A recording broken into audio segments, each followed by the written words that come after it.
Olá a todos da série Segunda Etapa EJA, turmas A e B, da Escola Estadual de Ensino Médio Dr. Dionísio Bentes de Carvalho, em Rondon, no Pará, ano letivo de 2020. E também a todos os visitantes que estão assistindo esta videoaula no momento. Saudações a todos! Hoje, 1º de outubro de 2020, veremos nesta aula de número 4 de Biologia uma revisão sobre os assuntos da aula 1, aula 2 e aula 3, ou seja, sobre classificação dos seres vivos, vírus e reino Monera. Para quem já assistiu às aulas anteriores, este é o momento de revisar. E para quem não viu as aulas ou ficou com alguma dúvida, este será o momento de aprender sobre o assunto.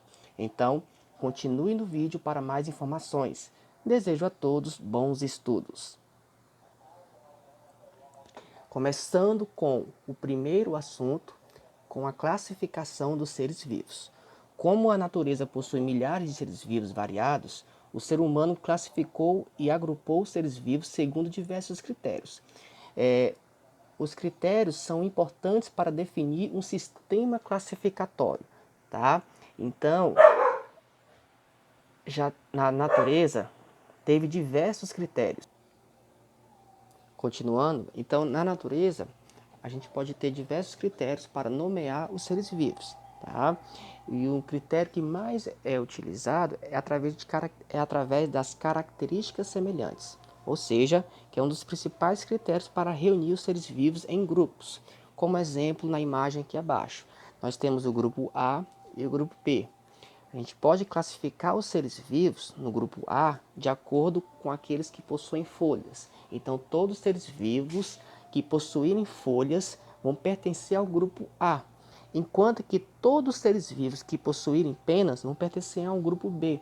Então, este é apenas um exemplo de critério a ser utilizado. No caso dessa imagem, o critério foi qual? Folhas e penas, tá? Quem possui folhas pertence a um grupo chamado grupo A e quem possui penas pertence a um outro grupo chamado grupo B. Então, o critério que foi utilizado aqui nessa imagem foram folhas e penas. Então, o que vai acontecer?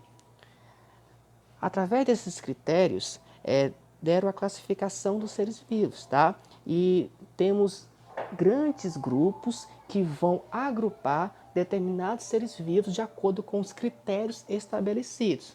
Então, a gente vai ter um grande grupo, que esse grande grupo existe menores grupos dentro deles, tá? Como na nossa aula passada, a aula de número 1, eu havia dito como exemplo o nosso país, o Brasil, como um grande grupo e que o Brasil possui pequenos grupos dentro dele, que são os estados, e cada estado possui um menor grupo ainda, que está dentro dos estados, que são as cidades, tá? Então, da mesma forma que nós temos o Brasil como um grande grupo e os estados como um grupo menor que está dentro do grupo do Brasil, nós temos na classificação dos seres vivos, o grande grupo que são o reino. O reino vai englobar menores grupos que vão ficar dentro dele, que são os filo, classe, ordem, família, gênero, espécie, tá bom?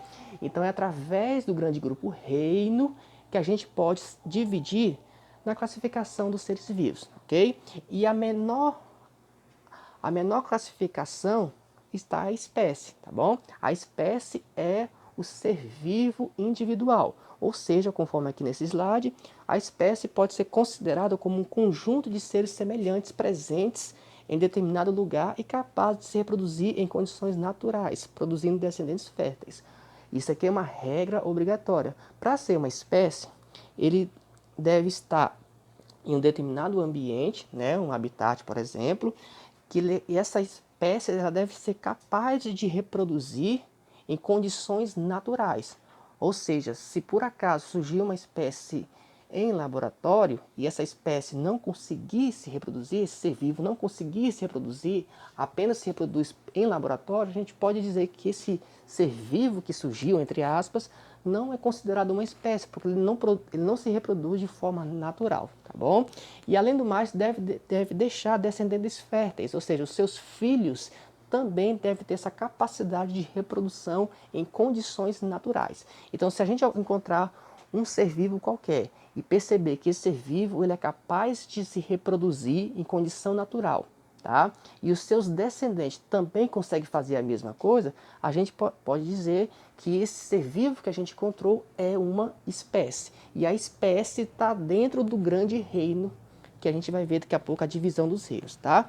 Então, para você nomear a espécie, surgiu então a nomenclatura binomial.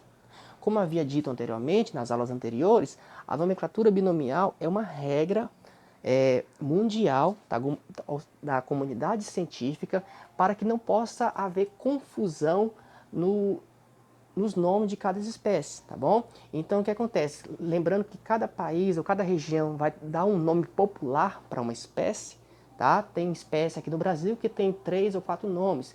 Então a ciência fez o seguinte: pegou uma espécie e deu um nome científico para ela, tá? Então para onde você for, o país que você for e o idioma que você falar, você vai falar apenas o nome científico da espécie, que é a linguagem mundial da ciência, tá bom? E essa nomenclatura binomial tem regras. Ou seja, para dar nome à espécie, formando duas palavras. Primeiramente, nomenclatura binomial quer dizer duas palavras. Nome que possui duas palavras. Por isso que fala binomial, tá bom? Porém, essas duas palavras são escritas em latim, tá? É uma das regras na nomenclatura binomial escrever em latim, porque é uma língua que hoje em dia nenhum país fala oficialmente, tá? Para não favorecer nenhum país, escreve-se em latim, tá bom? As regras para a nomenclatura binomial a primeira palavra é escrita em itálico. Caso você escrever no computador, né, ou no seu celular, smartphone, você coloca em itálico. Itálico é aquelas letras caídas, tá bom? Ou sublinhado, né? Caso você escreve manualmente no seu caderno, numa folha de papel ou num quadro branco. Enfim, quando você escrever manualmente, você vai ter que fazer aquele traço embaixo, que é o sublinhado. Com letra inicial maiúscula, que corresponde ao gênero. Que corresponde ao gênero. Ou seja, na nomenclatura binomial, apenas a primeira letra, só a primeira letra que você escreve em maiúscula. As demais letras você escreve tudo em minúsculo, tá bom? A segunda palavra é escrito também em itálico, caso no computador, ou sublinhado, caso for no caderno, com letra inicial tudo minúsculo, como havia dito anteriormente, que corresponde ao termo específico da espécie. Então, ou seja, nós temos dois nomes. O primeiro nome refere-se ao gênero e o segundo nome refere-se à espécie, conforme um exemplo aqui da onça pintada, tá? A onça pintada é um nome popular, tá? Então, se você for em algum outro país, pode ser que em outro idioma não seja falado onça pintada, pode ter um outro nome para referir essa espécie de animal, tá? Mas só que onça pintada tem um nome científico, que conforme está escrito aqui no texto. Então, para você escrever, repare o seguinte: a primeira letra na qual está escrito pantera, só a letra P que está em maiúsculo. As demais letras, tudo em minúsculo. E repare aqui, em itálico, repare aqui no esquema, que em itálico, desculpa, deixa eu só pegar aqui o lápis. Repare que aqui em itálico, tá? Caso for escrito no computador, ou sublinhado, esse segundo aqui, caso você escrever no caderno, ok? Então, é através da classificação dos seres vivos e você colocar essa regra dos reinos que vão agrupar seres vivos semelhantes, tá? De acordo com as suas características, que é um dos critérios da classificação dos seres vivos. Então, através disso, surge os 5 reinos dos seres vivos.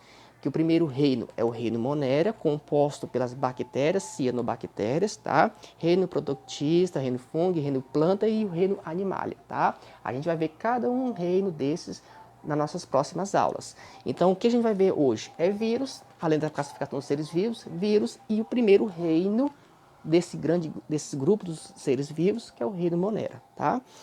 A gente começa então com o vírus. Quem são os vírus? Os vírus não fazem parte dos 5 reinos. Então, o vírus não faz parte do reino Monera, reino protista, enfim.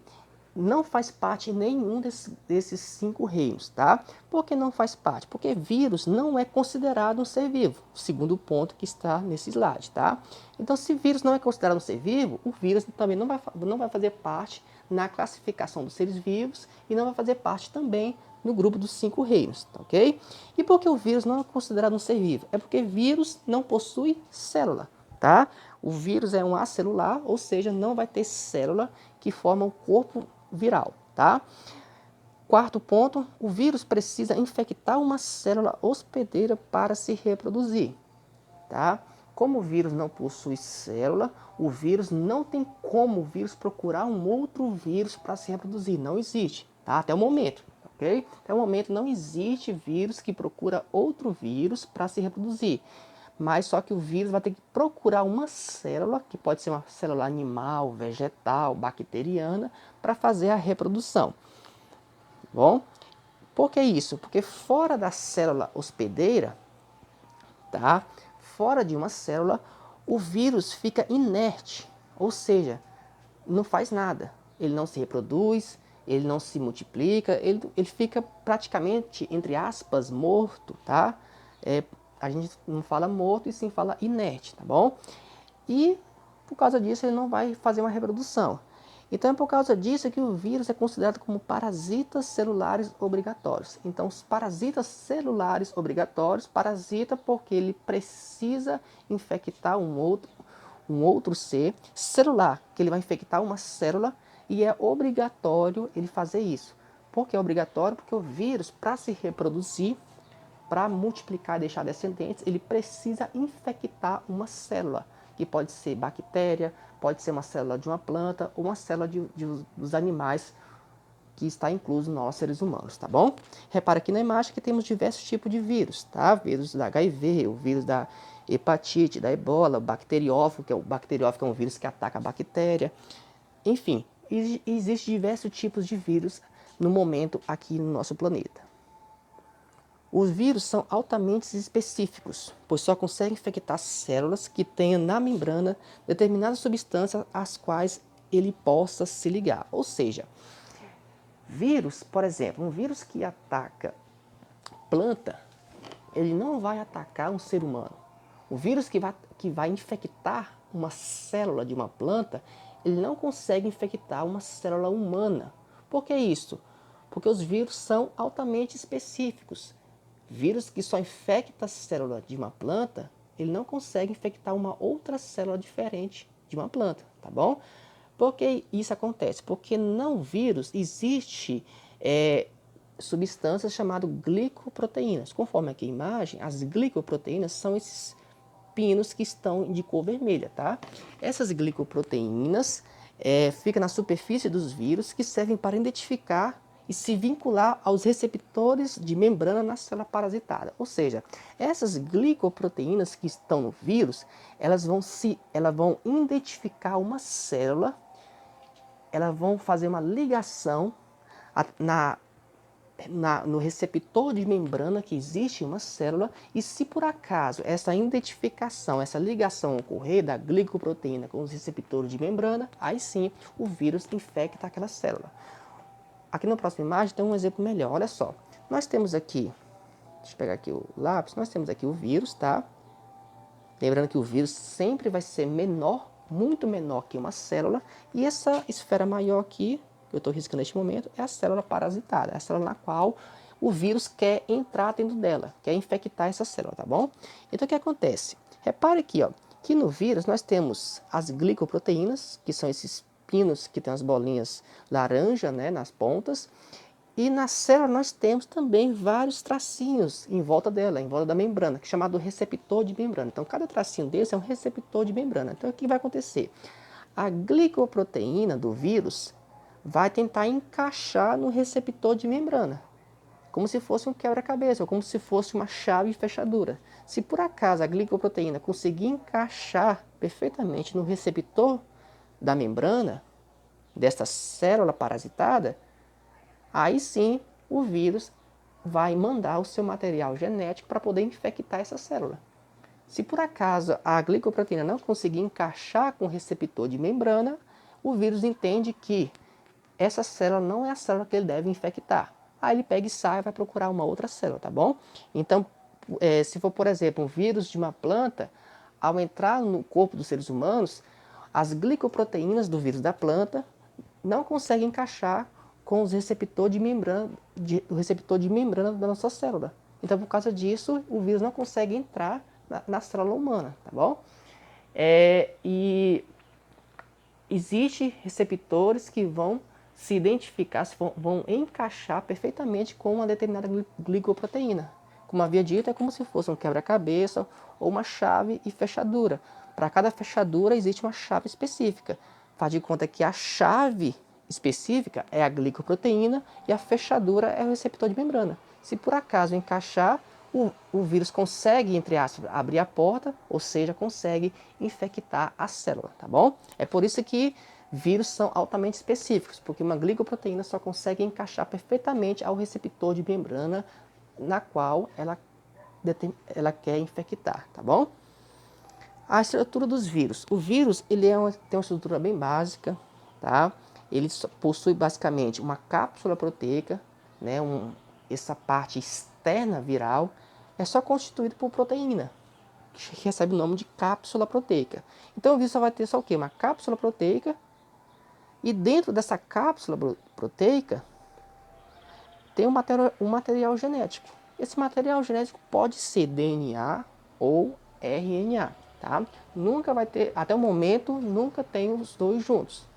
Então vai ter vírus que vai possuir DNA e vai ter vírus que vai possuir só RNA, tá? Então, relembrando aqui que os vírus é feito apenas de proteína e material genético, só isso. A proteína é a cápsula, que dentro dessa cápsula vai ter o material genético, tá? E a comparação do tamanho de vírus, repare que o vírus ele é bem menor que uma bactéria, e repare que essa bactéria também é bem menor que uma célula animal ou vegetal, tá? Aqui é só apenas comparação de tamanho dos vírus. E como é que o vírus vai se reproduzir dentro de uma célula? Já que ele precisa de uma célula para se reproduzir, é por isso que ele recebe o nome de parasitas celulares obrigatórios. Como é que é a reprodução dos vírus, tá? Repara aqui na imagem que nós temos um vírus que ele procurou a célula e as suas glicoproteínas identificou com o receptor de membrana dessa célula, tá? Então, se a glicoproteína do vírus encaixou perfeitamente no receptor de membrana da célula, aí sim o vírus vai infectar essa célula. Nesse caso aqui dessa imagem, o vírus identificou essa célula e as glicoproteínas encaixou perfeitamente no receptor de membrana. Qual é a segunda etapa? Repara o seguinte, que a segunda etapa o vírus manda apenas o material genético. No caso aqui, esse vírus ele tem o RNA, tá? Então o vírus enviou apenas o seu RNA. A cápsula proteica do vírus não entra dentro da célula. O que vai entrar é apenas o material genético, tá bom? Esse material genético, que nessa imagem aqui é o RNA, esse RNA ele vai induzir essa célula a fabricar novos RNA, muitos RNA, 100, 150, enfim, bastante RNA dentro dessa célula. Ou seja, essa célula vai ser escrava desse vírus. Essa célula não vai fazer mais nada, vai trabalhar apenas para o RNA viral, tá? O RNA viral vai comandar tudo nesse momento, nessa única célula. Então, a única coisa que esse RNA viral vai fazer é mandar a célula fabricar novos RNA igual a ele mesmo, tá bom? Por que isso? Repare aqui nessa imagem, deixa eu só pegar aqui o lápis, que nós temos vários RNA multiplicados, tá bom? Então, no final, cada fiozinho desse, que representa o RNA, vai formar um novo vírus, que surge nessa segunda imagem aqui, ó. Desculpa, nessa última imagem. Cada RNA surgiu um novo vírus, e esses vírus acabaram de sair dessa célula. Ao sair dessa célula, esses novos vírus, que são em grandes quantidades, acabam matando a célula, tá? Porque ao sair, ele acaba destruindo a parede, acaba destruindo a membrana plasmática da célula. Então, com isso, a célula acaba morrendo, tá bom? Então, imagine que um vírus atacou uma célula e, com o passar dos dias, vários vírus vão surgindo e vão sair dessa célula que vão infectar outras células vizinhas. E com isso é que o ser vivo na qual está o vírus começa a ter uma doença, tá bom? É através disso que surgem as doenças virais. Como havia dito anteriormente, o vírus ele não carrega dentro dele uma substância química que vai prejudicar o ser humano, ou a bactéria, ou a planta. É porque as doenças virais são efeitos das reproduções, da reprodução dos vírus. Tá? Doença viral é uma consequência da reprodução viral. Como assim? Aonde que o vírus ataca, em uma determinada parte do corpo, por exemplo, o corpo dos seres humanos, é que vai surgir uma doença ali. Exemplo clássico, se um vírus ataca a célula pulmonar, obviamente que a pessoa vai ter o quê? Uma dificuldade para respirar, dificuldade respiratória. Se o vírus ataca uma outra parte do corpo, vai ter uma consequência ali também, tá? Então, nós temos várias doenças virais e pode ser que daqui a um tempo venha a surgir outras doenças, tá? Porque os vírus, com o passar do tempo, eles vão se modificando, vão surgir novos vírus, enfim, chamado mutações, tá? Então, repare que nós temos a poliomielite, né, que o vírus ataca principalmente as células que estão na medula, ou seja, na coluna vertebral. E no caso, se esses vírus que atacam as células da nossa coluna se multiplicar, acaba matando a célula da coluna. E com isso a pessoa pode vir a falecer, tá bom? Então, cada região onde que o vírus ataca é que vai ter uma consequência ali. Isso é devido à reprodução dos vírus, tá bom? Mas só que quem é que combate o vírus? É o nosso próprio sistema imunológico, tá? O vírus, ao entrar no corpo, por exemplo, o corpo dos seres humanos, esse vírus, ao entrar, no nosso sangue existe uns tipo de célula chamado glóbulos brancos, tá? Esses glóbulos brancos, ao identificar que entrou um vírus no corpo, ele vai enviar anticorpos, esse glóbulos brancos vai mandar anticorpos para atacar este vírus. Repara aqui na imagem que o vírus possui antígeno. Lembra da glicoproteína que havia dito anteriormente? Essa glicoproteína, né, ela é um antígeno, ou seja, o vírus carrega uma substância chamada antígeno, que no caso do vírus é a glicoproteína. Então essa glicoproteína vai ser usada para os anticorpos identificar que esse vírus não pertence ao corpo do humano. Ou seja, esse vírus não faz parte do corpo humano. Então, se não faz parte do corpo humano, é um invasor. E com isso o sistema imunológico vai combater esse invasor, tá? Ele se dá através que os anticorpos vão se alojar ao antígeno, tá? E vão com isso tentar destruir o vírus. Tá? Então, quem combate os vírus é o nosso próprio sistema imunológico, que é a defesa contra os vírus, tá? O que acontece? Mas tem vezes que o vírus ele entra, em muitos casos, por exemplo, quando é um novo vírus, igual exemplo clássico que está acontecendo neste momento, o coronavírus. É um novo vírus que surgiu, tá? E esse novo vírus, nosso corpo, que não teve contato ainda, não possui, né, o sistema imunológico para o coronavírus, ou seja, não possui ainda anticorpos para o coronavírus. Então, o que acontece? Quando a pessoa tiver contato com o coronavírus, ainda não tem anticorpos suficiente para combater o novo coronavírus. Aí por isso que a pessoa pode vir a adoecer, tá? Aí, para se proteger, uma pessoa que nunca teve contato com o novo coronavírus, qual é a ideia? Inventaram, né, já tem muito tempo, as vacinas. Então, a vacina é uma forma de induzir a fabricação de glóbulos brancos, induzir o sistema imunológico a fabricar anticorpos contra aquele vírus que praticamente ainda não entrou no corpo do ser humano, tá? Então, vacina, na verdade, são vírus atenuados, tá? São fragmentos de vírus ou glicoproteínas do vírus que injeta na pessoa. Coloca dentro da seringa e injeta na pessoa. Aí aquelas glicoproteínas que ainda não tem, que não possui material genético, apenas vírus atenuado, ou seja, a cápsula proteica ou as glicoproteínas, vão ser inseridos no corpo humano. E através disso é que vão induzir o sistema imunológico a fabricar mais anticorpos. Aí daqui uns dias, se a pessoa tiver realmente contato com aquele vírus, essa pessoa vai ficar mais tranquila, por quê? Porque o sistema imunológico está com os anticorpos bem fortalecidos, em grande quantidade. Tá? E por causa disso a pessoa não vem adoecer porque ela já foi vacinada. Então, através disso, como é que é a fabricação das vacinas? Só um resumo como é que fabrica.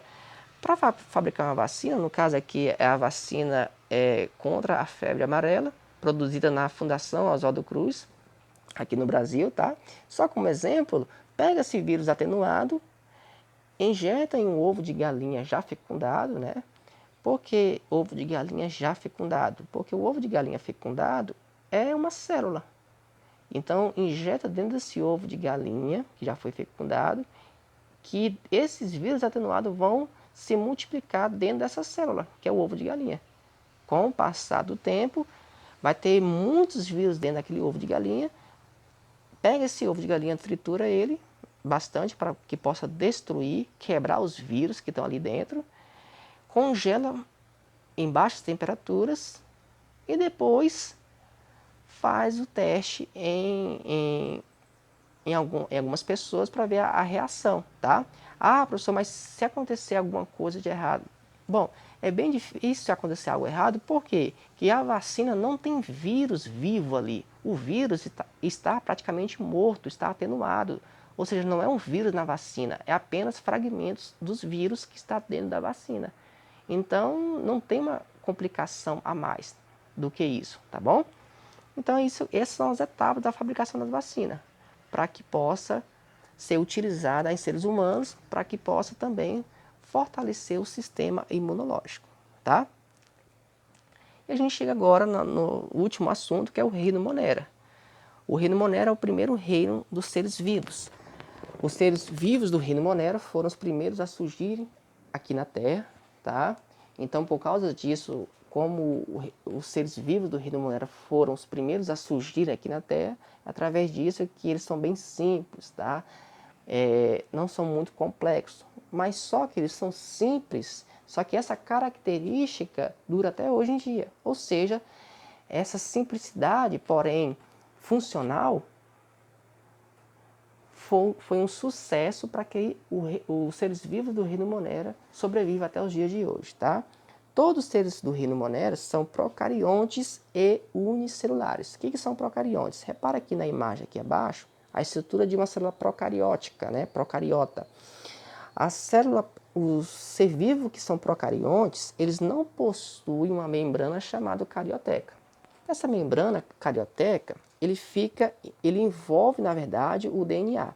Repara aqui na imagem, deixa eu pegar a caneta aqui, que nós temos a membrana celular, tá? Nós temos o citoplasma, que é essa cor amarela, as organelas, que são esses grãozinhos de cor roxa, e nós temos o DNA, que são esses fios de cor vermelha, tá? Repare que essa célula aqui, esse esquema de uma célula, não possui carioteca. Ou seja, se fosse o contrário, se essa célula tivesse carioteca, você ia ver isso daqui, ó, uma linha que circulasse o DNA. Só que isso não tem. Então, como não tem a carioteca, os seres vivos que não possuem carioteca são classificados como procariontes, tá? Unicelulares é que o ser vivo só possui uma única célula, tá? Repara que nessa outra imagem aqui, ó, que eu vou riscar neste momento, cada bactéria aqui possui apenas uma única célula. Isso daqui é uma bactéria, isso aqui é outra, e cada bactéria só tem uma única célula, tá? Então, os seres vivos do reino Monera só tem uma única célula e não possui carioteca. E essa carioteca, entre aspas, é uma bolsa que vai alojar dentro dela o DNA, tá? O procarionte não tem essa bolsa chamada carioteca, então por causa disso eles são classificados como células procarióticas, tá? Podem ser autótrofos ou heterótrofos. Quem são os autótrofos? Autótrofos são aqueles seres vivos que produzem o seu próprio alimento. Quem são os heterótrofos? São aqueles seres vivos que não produzem seu próprio alimento. E por causa disso ele tem que procurar um outro ser vivo para se alimentar. Por exemplo, nós seres humanos, nós somos heterótrofos.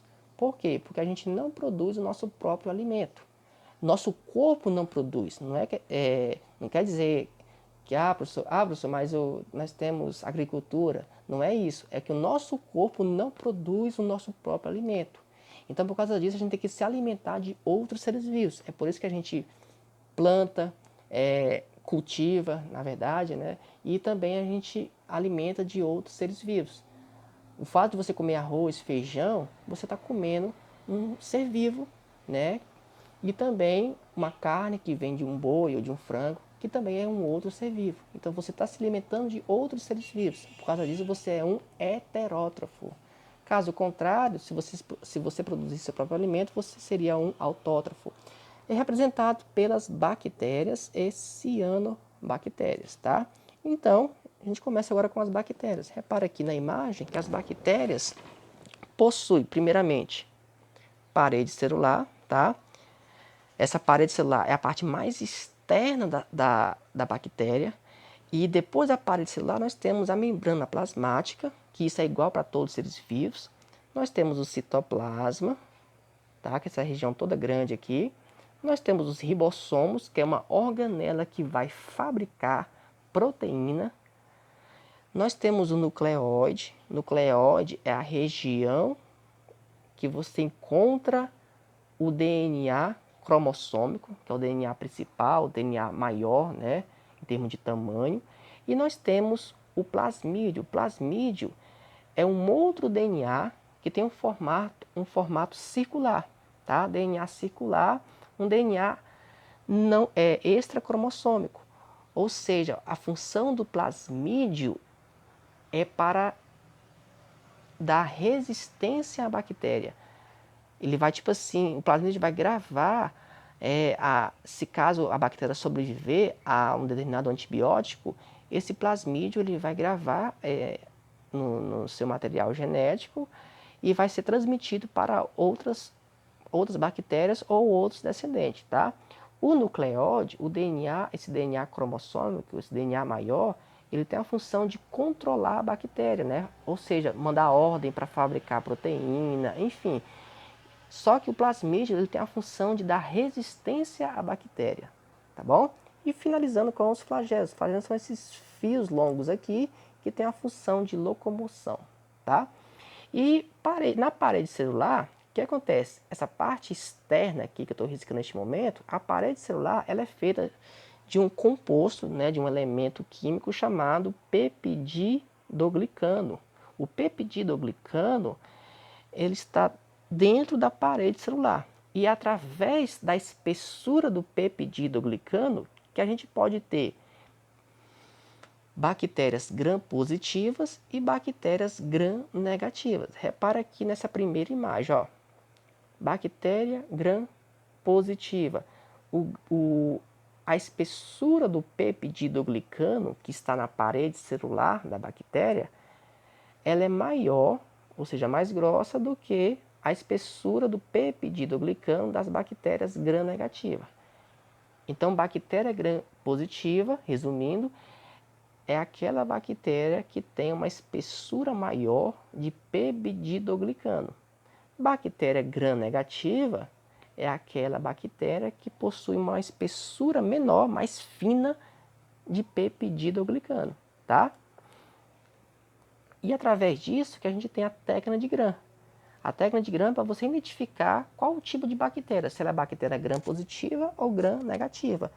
Na técnica de Gram você joga uma substância que se por acaso a bactéria tiver essa cor aqui, ó, meio roxa, violeta ou azul, você pode dizer que essa bactéria é uma bactéria gram-positiva, ou seja, ela tem uma espessura mais grossa de peptidoglicano.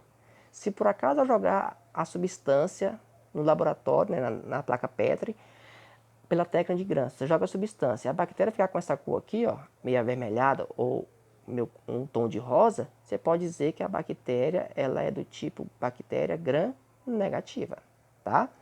Isso serve muito na análise clínica para você identificar as bactérias e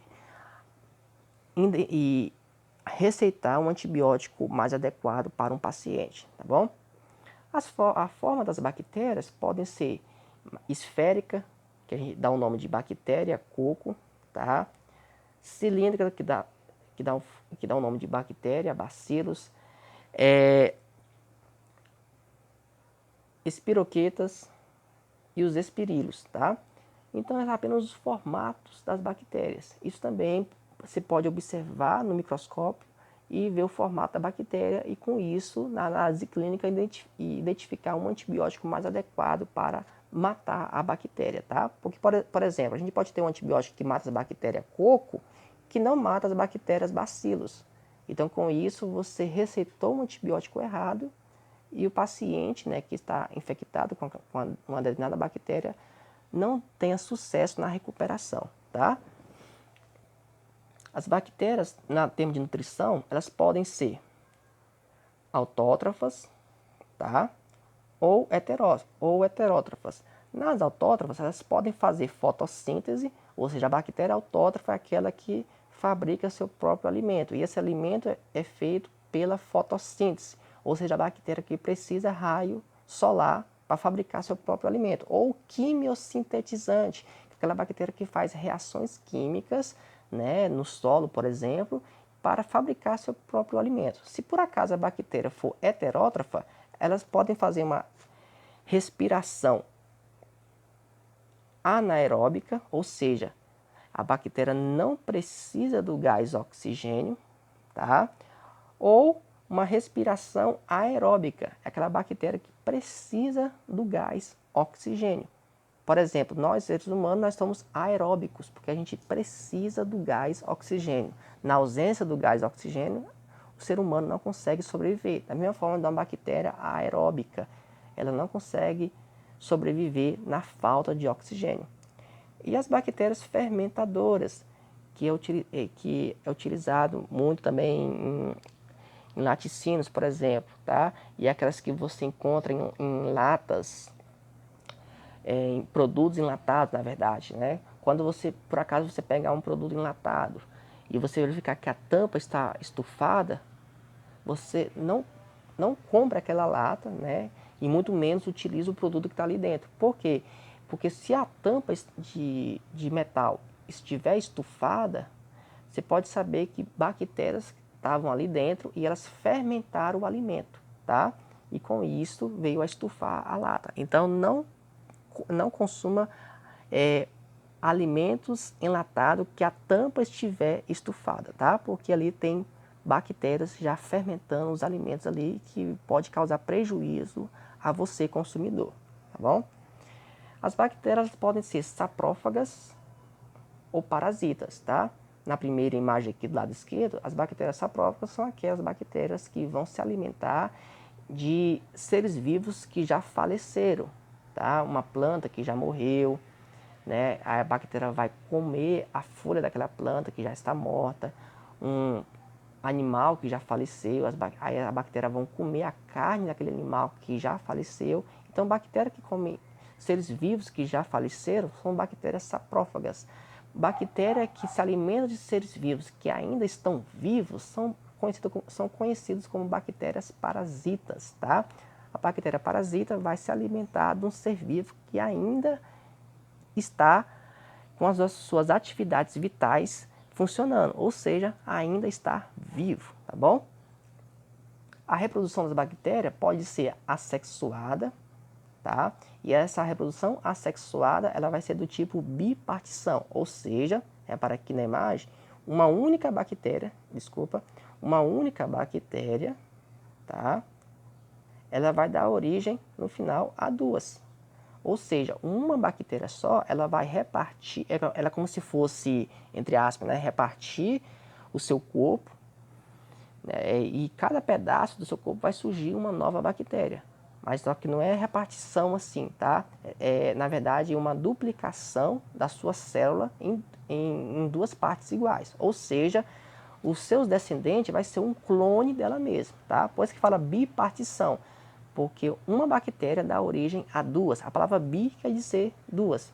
E repartição, que ela vai estar repartindo a sua célula em duas partes iguais, tá? Ou seja, um clone de si mesmo, tá bom? E a reprodução pode ser sexuada por conjugação. A reprodução sexuada por conjugação é o seguinte, é quando a bactéria procura outra para se reproduzir. Só que ela vai procurar uma outra é mais para trocar informações do plasmídio. Repare aqui, ó, que essa primeira bactéria possui uma informação no plasmídio que ela quer mandar para essa segunda bactéria aqui que não possui o plasmídio. Repare que essa segunda bactéria não tem um plasmídio específico para um determinado antibiótico, tá?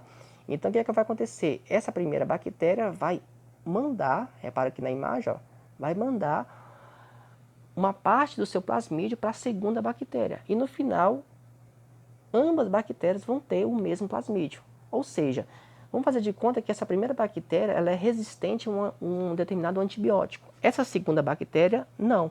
Então, no final, a segunda bactéria que não era resistente a um determinado antibiótico acaba criando resistência. Por quê? Porque recebeu um plasmídio daquela bactéria que tinha resistência. Tá bom? Então, é através disso que a gente vê as importâncias das bactérias. Nem toda bactéria causa prejuízo, tá? Tem bactérias ecológicas que fazem fotossíntese e liberam oxigênio. Tem bactérias na função alimentícia que participam de vários processos de fermentação, como produção de queijo e vinhos, né? Na indústria farmacêutica e biotecnológica, bioquímica, tá? Na produção de medicamentos. E também, infelizmente, nós temos bactérias patológicas, ou seja, bactérias que causam doenças em seres vivos, que pode ser animal, né, pode ser vegetal também, tá? E para combater uma bactéria é através de um medicamento chamado antibiótico. Lembrando que antibiótico não mata vírus, antibiótico só mata a bactéria. Repara aqui na imagem que o antibiótico vai combater essa bactéria. E essa bactéria está querendo demonstrar resistência ao antibiótico. Essa bactéria só vai conseguir sobreviver ao antibiótico se ela tiver um plasmídio e que nesse plasmídio tiver a resistência para esse determinado antibiótico, tá? Então, por acaso você tomou um antibiótico qualquer e o antibiótico não matou a bactéria, é porque essa bactéria tem um plasmídio que tem resistência para esse antibiótico. É por isso que recomenda-se não tomar antibiótico sem prescrição médica ou sem uma análise clínica antes, tá? Principalmente uma análise clínica, porque um biomédico ele vai verificar qual a bactéria que você possui que está te causando alguma doença. E através disso vai indicar um antibiótico específico para aquela bactéria. Por que essa preocupação? Porque se você tomar um antibiótico qualquer, pode não acontecer de não matar as bactérias ou se não, matar uma parte das bactérias e as outras sobreviverem. E aquelas que sobreviverem vão ter uma resistência àquele antibiótico, tá? É por isso que tem antibiótico que não está mais fazendo efeito hoje em dia, por causa que a pessoa está tomando antibiótico em demasia e ao invés de matar, está criando resistência à bactéria, tá bom? E finalizando com o reino monero com a cianobactéria. A cianobactéria tem a mesma estrutura de uma bactéria, porém, a cianobactéria vai ter isso daqui, ó. As organelas que vão fazer fotossíntese, tá? Então, por causa disso, eles vão ter uma pigmentação de cor verde, pigmentação é como se fosse uma tinta, dentro da cianobactéria que vai dar uma coloração esverdeada. Para que isso? Para fazer a fotossíntese. E é por causa desse pigmento verde que está nas organelas dentro da cianobactéria que nós temos cianobactéria do tipo fitoplâncton, que quando é o conjunto de cianobactéria mais outros micro-organismos, tá? Que está nessa primeira imagem aqui, que vão servir de base para a cadeia alimentar. Eles são essenciais para a cadeia alimentar, tá? Essas cianobactérias, além de fazer a fotossíntese, A cianobactéria vai servir de alimento para os pequenos seres vivos que vão se alimentar dele, e com isso aumentar e ter um ciclo da cadeia alimentar. E líquens, que são cianobactéria com fungo, né? É uma simbiose, uma união de uma cianobactéria com fungo. O líquen você encontra em florestas úmidas, tá? No tronco de uma árvore ou até de uma raiz, que o líquen é esse daqui, ó. É o conjunto, tá?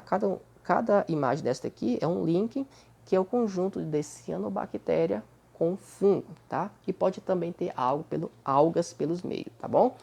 Turma, essa foi a nossa revisão sobre classificação dos seres vivos, vírus e reino Monera. A gente se vê então na próxima aula. Um abraço e até mais.